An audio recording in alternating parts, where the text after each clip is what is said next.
Hi, it's Sue with Creations by Sue, and this is a continuation of the first video that I did with regard to the name on top of the knockdown stitch that we designed within the PR1055X Brother 10 needle embroidery machine.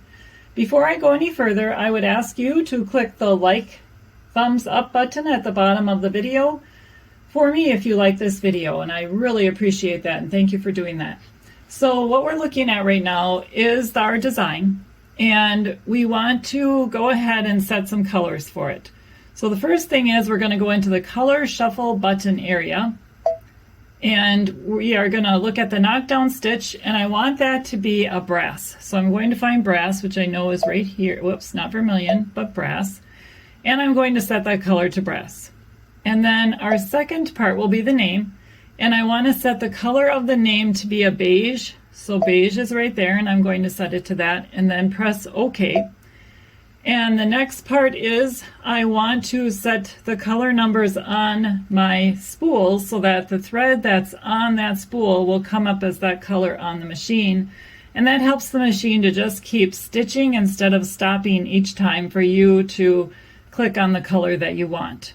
It's really an option. You don't have to do this, but I like to do this. It makes the work go faster. So I go into this little square rectangle type button on the bottom, go to the third screen, and here we see all the spools with the colors on them. So I know that color number 4 is brass, and I'm going to set it by number so that I can show you both ways to set these, and I believe it's 328. Yes, that is brass.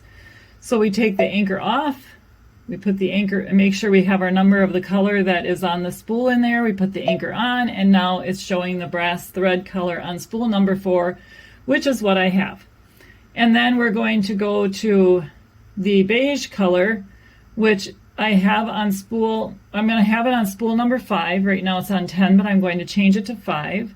So we're going to go to 5, take the anchor off, and I want that to be beige. So I'm going to look for that color on the screen because I don't know the number of beige off the top of my head, and there's beige.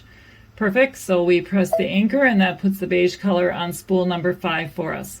The only spool that you cannot anchor a color to is spool number 10, which is kind of nice because you can switch that out all the time manually and choose that when you don't want to keep changing your spools on the other 9. And we'll press OK, and now we press edit end. And the other thing I wanted to show you is you can, if you wanted it to stop after the first part of the stitch, you just press this little hand, which I had in there to make sure the hand is showing in there. And then when the design goes to stitch out, I'll show you here, we'll go to the embroidery screen. You'll notice here we have a hand behind number 4, and so that way when it goes to stitch out, it'll stop after the knockdown stitch and wait for you to start it back up again to do the second part, which will be the name. So thank you so much for watching, and have fun playing with your machine.